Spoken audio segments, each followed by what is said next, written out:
Welcome to MSTV. ఈరోజు కల్లూరు మున్సిపాలిటీకి వచ్చేసాము.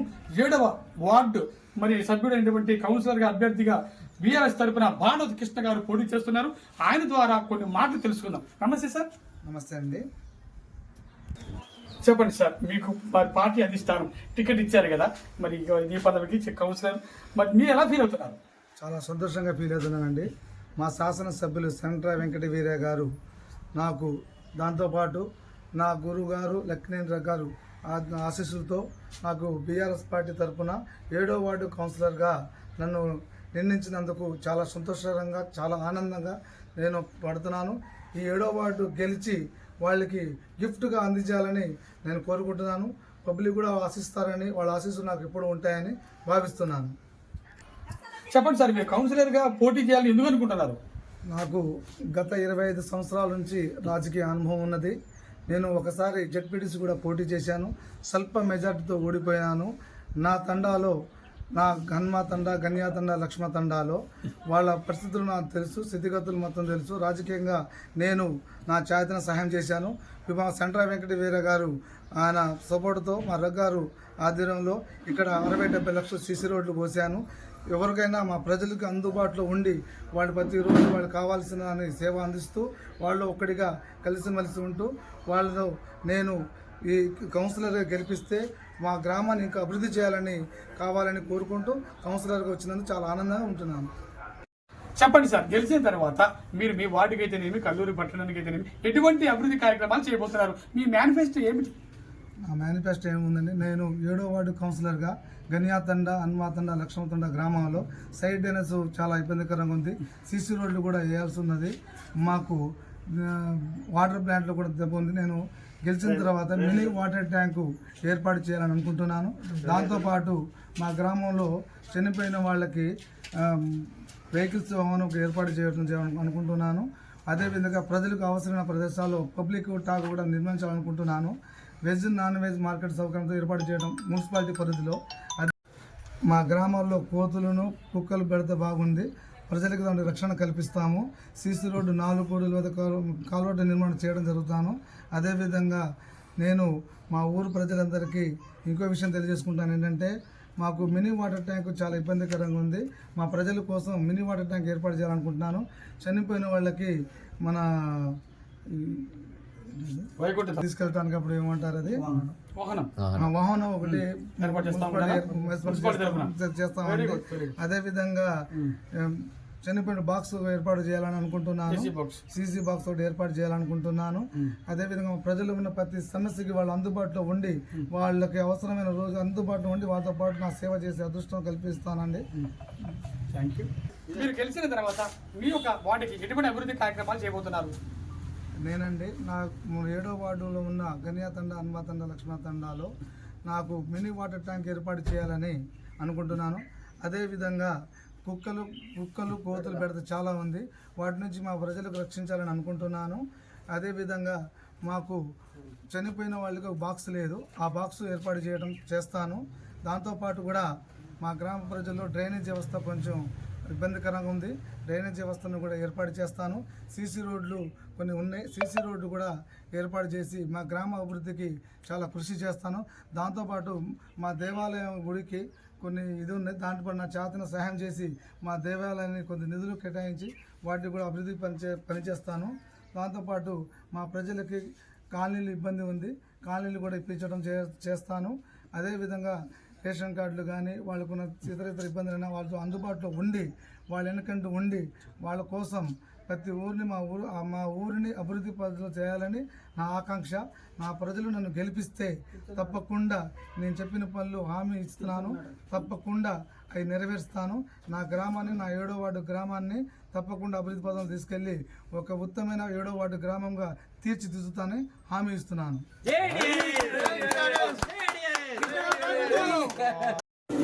దాంతోపాటుగా చదువుకునే డిగ్రీ విద్యార్థులు గ్రాడ్యుయేషన్లకి డబ్బు మన నెలసరిగా 3,000 రూపాయలు ఇస్తామని మన మేనిఫెస్టోలో పెట్టారండి. అది కూడా ఇప్పుడు దాకా మా స్టూడెంట్లు చాలామంది డిగ్రీలు బీఈడీలు చేసుకుని ఉన్నారు.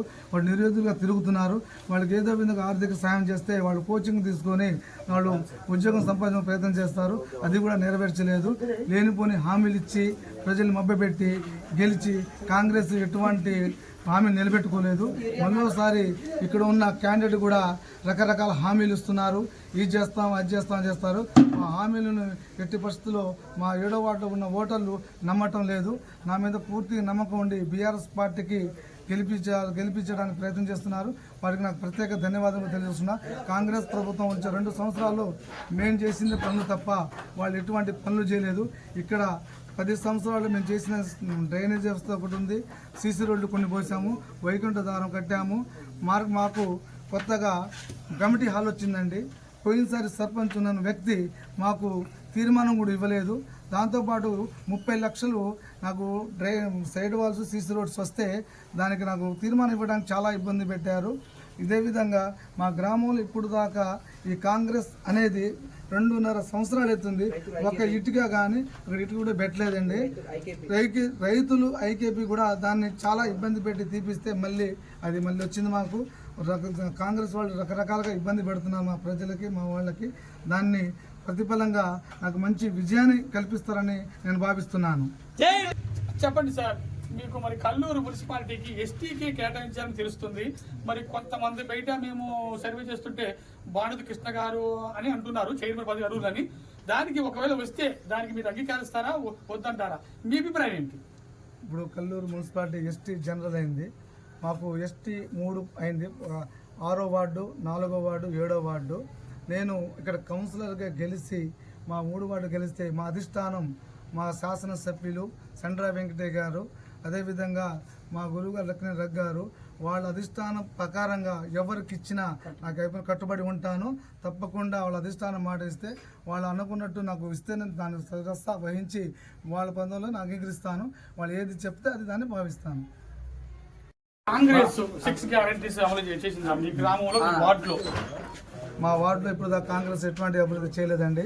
తుల బంగారం ఇస్తామన్నారు, తుల బంగారం ఇవ్వలు. యువకులకి 2 లక్షల ఉద్యోగాలు కల్పిస్తామని ఆశ పెట్టారు, అది కూడా చేయలేదు. అదేవిధంగా చదువుకునే విద్యార్థులకి స్కూటీలు ఇస్తామని ఆశ కల్పించారు, మేనిఫెస్టోలు ఇచ్చారు, అది కూడా చేయలేదు. 2,000 రూపాయల నుంచి 4,000 పెన్షన్లు ఇస్తామని చెప్పారు, అది కూడా ఇవ్వలేదు. అదే వికలాంగులు కూడా 4,000 నుంచి 6,000 చేస్తామని చెప్పారు.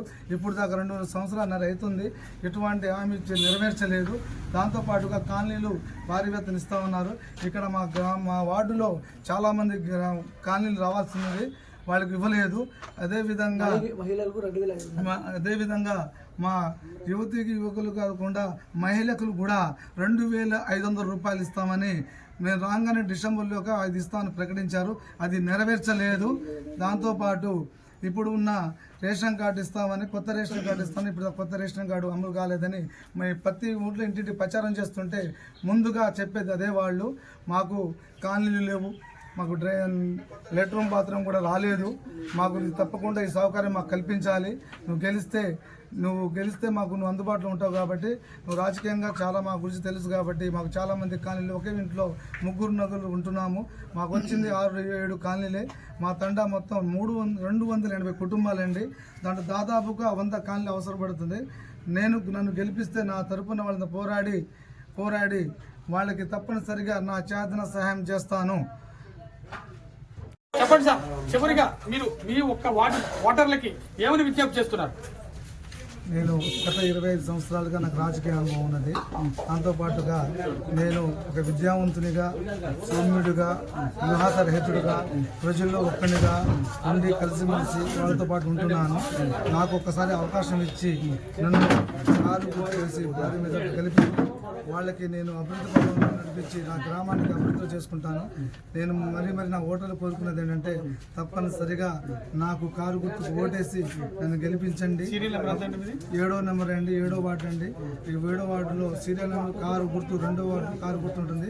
కారు గుర్తు మీద ఓటేసి నన్ను గెలిపించుకుంటే తప్పకుండా మన గ్రామాన్ని అభివృద్ధి పథంలో తీసుకుంటా. ఒకసారి నన్ను ఆలోచించండి, నన్ను ఓటేసి గెలిపించండి. మీకు మరి నా ఓటర్లందరికీ కోరుకుంటున్నాను. తప్పకుండా నా కారు గుర్తుకి 2వ నెంబర్ సీరియల్ ఉంటుంది. కారు గుర్తుకి ఓటేసి భారీ మెజార్టీ గెలిపించి మన గ్రామ అభివృద్ధికి తోడ్పడాలని కోరుకుంటున్నాను. సార్ మీ పేరు? నా పేరు బుక్కే పనికుమార్. పనికుమార్ గారు చెప్పండి, మీరు బాణోత్ కృష్ణ గారిని ఎందుకు మున్సిపాలిటీ కౌన్సిలర్ గా సపోర్ట్ చేస్తారు మీ వార్డు తరఫున? ఎందుకంటే ఇప్పటి నుంచి మా గ్రామంలో అభివృద్ధి కార్యక్రమాలు చాలా ఆగిపోయినాయి. ఏ విధంగా అంటే వీధి లైట్లు ఒక సంవత్సరం నుంచి వెలగట్లేదు. తర్వాత ఇంకోటి ఏంటంటే కొంతమందికి మనకు కళ్యాణ లక్ష్మి కానీ అది ఒక వేరే పథకాలన్నీ చాలా మందికి రాలేదు. ఆ విధంగా ఆయన్ని చాలా విధంగా మనం ఎప్పటి నుంచో చూస్తున్న వ్యక్తి, మంచి చెడు చూసుకుంటున్న వ్యక్తి మా కృష్ణ గారు. ఎప్పటి నుంచో మంచో చెడు ఆయనే చూసుకుంటున్నాడు. కాబట్టి ఒక్కసారి ఆయన్ని దయచేసి గెలిపించాలి అని ఒక అభివృద్ధి మార్గం నడిపించాలని మా కోరిక. Thank you. మీ పేరు?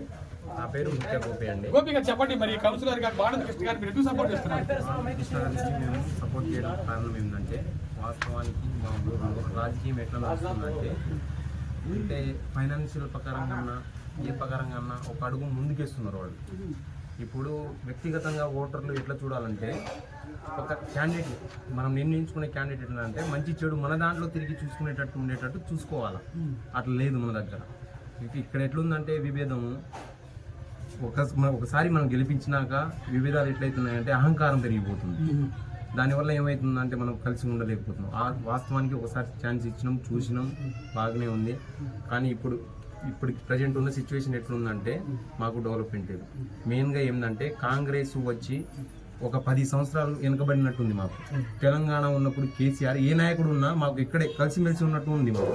ఇప్పుడు ఎట్లుందంటే ఒక 10 సంవత్సరాలు వెనక్కిపోయి పాతకాలంలో కూర్చున్నట్టుంది. వాస్తవానికి ఇప్పుడు ఏంటంటే మనకి ఒక అవకాశం వచ్చింది. ఏ అవకాశం వచ్చింది? కల్లూరు మున్సిపాలిటీకి మేయర్గా ఎస్టీ రిజర్వేషన్ కేటాయించారు. ఆ కేటాయించడం వల్ల ఏమైందంటే మన ఊరి తరఫున ఒక కౌన్సిలర్గా ఎన్నికయ్యి చైర్మన్ అయితే రేపటి రోజు మనకి మన ఊరు తండాలకి డెవలప్మెంట్ ఉంటుంది, చుట్టుపక్కల తండాలకు డెవలప్మెంట్ ఉంటుంది. గిరిజన వ్యక్తుల్లో ఒక చైర్మన్గా చూసినట్టు ఉంటుంది. మనం కూడా ఈ ఛాన్స్ మనకి ఎప్పుడు రాలేదు, ఈసారి వచ్చింది కాబట్టి మనం సద్వినియోగం చేసుకోవాలి. సద్వినియోగం చేసుకుంటారని నా తోటి వ్యక్తులకి, ఓటర్లకి మా తరఫున మేము సపోర్ట్ అయ్యి తోడుంది నడిపించుకొని మా బాబాయ్ని, అంటే బాబాయ్ అవుతారు, మా బాబాయ్ని ముందు తీసుకెళ్ళి నడిపించి ఒక విజయ బాట పట్టిద్దామని చూసుకుంటాం. చివరగా అలాగే వైరా మాజీ శాసన సభ్యురాలు అయినటువంటి బాణోత్ చంద్రవతి గారు, డాక్టర్ చంద్రవతి గారు ఇక్కడే ఉన్నారు. ఆమెను కూడా మనం ఈరోజు కలుసుకోవడం చాలా సంతోషకరమైన విషయం. ఎందుకంటే ఆమె డైనమిక్ లీడర్ గా పేరు పొంది వైరా శాసనసభ్యురాలుగా చేసినటువంటి గొప్ప మహమ్మను వారు. ఆమెను కూడా కొన్ని విషయాలు తెలుసుకుందాం. నమస్తే మేడం. చెప్పండి మేడం, మీరు బాణోత్ కృష్ణ గారి గురించి మీరు ప్రచారం చేయడానికి వస్తున్నారని తెలుస్తోంది. మరి ఎందుకని చేస్తున్నారు? మరి మీ వ్యూహం ఏమిటి? ఎలా గెలిపించడానికి సిద్ధపడుతున్నారు? ఇక్కడ ఒకటి ప్రధానంగా అండి, మనందరికీ తెలుసు గతంలోని ఈ మధ్య కాలంలోనే మనకి పంచాయతీ ఎలక్షన్స్ అనేవి అయిపోయినాయి. ఇప్పుడు మళ్ళీ మున్సిపల్ ఎలక్షన్స్ లో భాగంగానే బీఆర్ఎస్ పార్టీ మా రాష్ట్ర అధినాయకుడు కేసీఆర్ గారి ఆదేశాల మేరకు ఈరోజు మేము ప్రతి చోట కూడా మా వంతుగా పార్టీకి పనిచేయాలి కాబట్టి ఖచ్చితంగా మా యొక్క కర్తవ్యాన్ని నిర్వర్తిస్తూ మేము అన్ని చోట్ల కూడా ఈరోజు అభ్యర్థుల కోసం మేము ఇక్కడ ప్రచార కార్యక్రమాలు జిల్లా వ్యాప్తంగా చేస్తూ ఉన్నాము. దాంట్లో భాగంగానే ఈరోజు మన బాణోత్ కృష్ణ గారిని కూడా ఇక్కడ మేము అభ్యర్థిగా ప్రకటించిన తర్వాత ఒక మంచి వాతావరణం అనేది ఏర్పడింది. దాంతో పాటుగా ఈరోజు సిపిఎం పార్టీ కూడా మాకు మద్దతు తెలుపుతా ఉంది. పార్టీ ఒక ఉద్యమ నేపథ్యం ఉన్న పార్టీ, పాలించినటువంటి అనుభవం ఉన్న పార్టీకి అదేవిధంగా ఈరోజు ప్రజల యొక్క సమస్యల పట్ల ఇవ్వగలిగాము, ఇప్పుడు కూడా ఇస్తా ఉన్నాము. ఇక్కడ మెయిన్ గా ఏంటంటే ఈ రోజు మోసానికి అదే విధంగా ఈ రోజు నమ్మకానికి మధ్య జరుగుతున్నటువంటి ఈ పోటీని ఖచ్చితంగా ప్రజలందరూ కూడా బీఆర్ఎస్ పార్టీని ఆశీర్వదిస్తారనే నమ్మకం మాకుంది. అదే విధంగా ప్రజలు కూడా ప్రతి చోట కూడా ఎక్కడికి వెళ్ళినా కూడా మేము మోసపోయాము, మార్పు అనే దానిలో మేము ముట్టలో మాయలో పడిపోయి మేము ఏదో బాగా చేస్తారని ఊహించాం, కానీ మమ్మల్ని ఇంత అధోగతి పాలు చేస్తారని మేము ఎప్పుడు ఊహించలేదని అన్ని వర్గాల వాళ్ళు, ఇక్కడ ఉన్నటువంటి గిరిజనులే కాదు, అదే విధంగా రైతు బిడ్డలు కానివ్వండి, లేకపోతే మిగతా యువత కానివ్వండి, మరీ ముఖ్యంగా మహిళలు ఈరోజు ఎక్కడికి వెళ్ళినా కానీ గ్రామీణ ప్రాంతాల్లో ఏం చెప్తా ఉన్నారంటే రైతు సమస్య, రైతు బాధ తెలిసినటువంటి నాయకుడు, రైతు సమస్యల మీద అవగాహన ఉన్నటువంటి పార్టీ బీఆర్ఎస్ పార్టీ. కానీ కేవలం ఇక్కడ వచ్చేటప్పటికి మాటలతోటి మాత్రమే మాయలు చేసి సీట్లలో కూర్చునేటటువంటి పార్టీ కాంగ్రెస్ పార్టీగా ఉంది. కాబట్టి రెండింటి మధ్య వ్యత్యాసం అనేది ప్రజలు గమనించారు. ఇప్పుడు ఉన్నటువంటి ఎన్నికలు ఖచ్చితంగా పార్టీ గుర్తుల మీద ఉంటాయి కాబట్టి ప్రజలందరూ కూడా వెయిట్ చేస్తా ఉన్నారు. ఖచ్చితంగా కారు గుర్తుకి ఓట్లు వేసి బంపర్ మెజారిటీతో ఇక్కడ ఉన్నటువంటి మా కృష్ణ గారిని కూడా గెలిపిస్తారు. అదే విధంగా మిగతా అన్ని చోట్ల కూడా వాళ్ళ యొక్క ఆశీర్వాదాలు మా యొక్క బీఆర్ఎస్ పార్టీ తరఫున, అదే విధంగా మిత్రపక్షాలతోటి కలిసి పనిచేసి పోటీ చేసినటువంటి అభ్యర్థులందరినీ కూడా గెలిపిస్తారని ఆశాభావం వ్యక్తం చేస్తున్నాం. చెప్పండి మేడం, బీఆర్ఎస్ మళ్ళీ తిరిగి మళ్ళీ అధికారానికి వస్తుందని అనుకుంటున్నారా? ప్రభుత్వం ఫామ్ చేస్తుందని అనుకుంటున్నారా వచ్చే ఎలక్షన్స్? ఖచ్చితంగా అండి. ఈ రోజు ప్రజలందరూ కూడా ఇందాక నేను చెప్పినట్లుగానే ఈ రోజు వేసరిపోయారండి. ఈ రోజు మోసాలకు, హామీలకు, ఈరోజు చెప్పిన మాటలకి, చేసే పనులకి అసలు ఎక్కడ కూడా లేదు. మీరు ఎక్కడైనా చూస్తే అంటే ఈ రోజు ఇక్కడ కల్లూరులో కానీ ఈ చుట్టుపక్కల ప్రాంతాల్లో కానీ అభివృద్ధి చేసింది కనపడుతోంది అంటే అది కేవలం బీఆర్ఎస్ పార్టీ. కానీ వీళ్ళు అధికారంలోకి వచ్చిన 2 సంవత్సరాల నుంచి మాటలు మాత్రం బాగా చెప్తా ఉన్నారు కానీ చేతుల్లో వచ్చేటప్పటికి మాత్రం పనితనం అంటే ఏంటో తెలుస్తుంది. వీళ్ళకి ఏంటంటే అభివృద్ధి పట్ల కానీ, ప్రజల పట్ల కానీ, సంక్షేమం పట్ల కానీ, లేకపోతే ప్రజా శ్రేయస్సు పట్ల కానీ ఎటువంటి అవగాహన లేకుండా కేవలం వాళ్ళ యొక్క స్వార్థ రాజకీయాల కోసమే ఈరోజు పాటుపడుతూ ఉన్నారు. కానీ ప్రజా సంక్షేమం కోసం, తెలంగాణ బాగుపడటం కోసం, ఇక్కడ ఉన్నటువంటి అన్ని వర్గాల సంతోషం కోసం ఈరోజు పనిచేసినటువంటి పార్టీ బీఆర్ఎస్ పార్టీగా మేము భావిస్తా ఉన్నామని ప్రజలు చెప్తా ఉన్నారు, మేము చెప్పడం కాదు. సో నేను చెప్పేది ఏంటంటే ఇక్కడ ఒక పార్టీ కోసం మీరు ఓటేయమని నేను అడగట్లేదు, మన భవిష్యత్తు కోసం ఓటు వేయమని చెప్పి మేము అందరినీ కూడా కోరుతా ఉన్నాము. బీఆర్ఎస్ పార్టీయే ఖచ్చితంగా మన రాష్ట్రానికి భవిష్యత్తు. రేపు జరగబెట్టేటువంటి అసెంబ్లీ ఎన్నికల స్థానాల్లో కూడా మీరు ఏ రకమైనటువంటి మీరు డీలిమిటేషన్స్ అవ్వచ్చు, లేకపోతే ఇంకోటి అవ్వచ్చు, కానీ బట్ అన్ని నియోజకవర్గాల్లో కూడా ఖచ్చితంగా గెలిచేది ఖమ్మం జిల్లాలో ఎప్పుడు లేనటువంటి విధంగా అత్యధిక స్థానాలు ఈ రోజు బీఆర్ఎస్ పార్టీ గెలుస్తుంది. అదే విధంగా మా నాయకులు కేసీఆర్ గారు మళ్ళీ ముఖ్యమంత్రి అవ్వబోతా ఉన్నారు. Thank you very much. మన చంద్రావతి మేడం గారు అద్భుతమైన స్పీచ్ ఇచ్చి బీఆర్ఎస్ గురించి చెప్పారు. మరి భారత్ కృష్ణ గారు all the best. Thank you very much. TV అదేవిధంగా ఈ కల్లూరు మున్సిపాలిటీకి ఇన్ఛార్జ్గా ఇచ్చినటువంటి దిండిగల రాజేంద్ర గారు మరి ఉద్యమకారులుగా మరి ఒక తెలంగాణ రాష్ట్రానికి ఉండి ఎన్నో సేవా కార్యక్రమాలు అందించినటువంటి గొప్ప సీనియర్ నాయకులు ఈ రోజు మనకు అందుబాటులోకి వచ్చారు. ఆయన మాటల ద్వారానే ఈ కల్లూరు మున్సిపాలిటీలో మరి చైర్మన్ పదవిని మరి గెలిపించడానికి ఆయన వ్యూహం ఏమిటో ఆయన మాటలు కనుక్కుందాం. నమస్తే సార్. నమస్తే అండి. మీ పేరు? నా పేరు దిండిగాల రాజేందర్. నేను బీఆర్ఎస్ పార్టీ వ్యవస్థాపక సభ్యుని. ఓకే. అదేవిధంగా ఉమ్మడి ఖమ్మం జిల్లా బీఆర్ఎస్ పార్టీ అధ్యక్షుడిగా పనిచేసిన మొన్నటి వరకు జిల్లా గ్రంథాలయ సంస్థ చైర్మన్ భద్రాద్రి కొత్తగూడెం. ప్రస్తుతం కేసీఆర్ గారి ఆదేశాల మేరకు ఇక్కడ ఈ ఎన్నికల ఇన్ఛార్జిగా రావటం, సమన్వయకర్తగా రావటం జరిగింది. గత 10 రోజుల నుండి ఇక్కడ మేమందరం కూడా ఈ ఎన్నికల బరిలో ఉండి మా అభ్యర్థుల గెలుపు కోసం ప్రయత్నం చేస్తున్నాం. ప్రజల్లో స్పందన బాగుంది. దాదాపు అన్ని వార్డులు తిరిగాం. అన్ని వార్డులు ఈ 2-3 రోజుల నుండి అన్ని వార్డులు తిరుగుతూ ప్రజల యొక్క స్పందన తెలుసుకుంటున్నాం. ప్రజలు స్వచ్ఛందంగా ముందుకొచ్చి కాంగ్రెస్ పార్టీ ఇచ్చినటువంటి 6 గ్యారంటీలు ఏవైతే ఉన్నాయో దాంట్లో ఒక్కటి కూడా సరిగా అమలు చేయలేదు. మాకు ముఖ్యంగా ఈ ఆసరా పెన్షన్లు కానీ, విద్యార్థులకు విద్యార్థులకు ఇస్తున్నటువంటి స్కూటీలు కానీ, తులం బంగారం, ఇవన్నీ అంశాల మీద వాళ్ళే స్వచ్ఛందంగా చెప్తున్నారు. వాళ్ళు మాకు మోసం చేసి మేము మోసపోయినాం. ఒక్కసారి మోసపోతాం కానీ ఎప్పుడు కూడా మోసపోము కదా, ప్రతిసారి మోసపోము కాబట్టి ఒకసారి మోసం చేయొచ్చు. కానీ ఇక భవిష్యత్తులో మేమందరం ఇప్పుడు జాగ్రత్తగా ఉన్నాం. కేసీఆర్ గారిని తిరిగి అధికారంలోకి తీసుకొస్తాం. తెలంగాణ తెచ్చిన నాయకుడు, మహానాయకుడు, వారి నాయకత్వంలో తెలంగాణ సుభిక్షంగా ఉంటుందని చెప్పి మాకు విశ్వాసం ఉంది. అందుగురించి మేమందరం కూడా స్వచ్ఛందంగా ఈసారి కారు గుర్తు కోటేసి కల్లూరు మున్సిపాలిటీలో గులాబీ జెండా ఎగరేస్తేందుకు సిద్ధంగా ఉన్నారు కల్లూరు ప్రజానీకం అని చెప్పి ఈ సందర్భంగా మేము. భారత కృష్ణ గారి గురించి ఈ యొక్క మున్సిపాలిటీ కౌన్సిలర్ నిలబడుతున్నారు కదా, ఆయన గురించి మీ అభిప్రాయం ఏంటి? భానుత్ కృష్ణ గారు ఇక్కడ రిజర్వ్డ్ సీట్ అనమాట.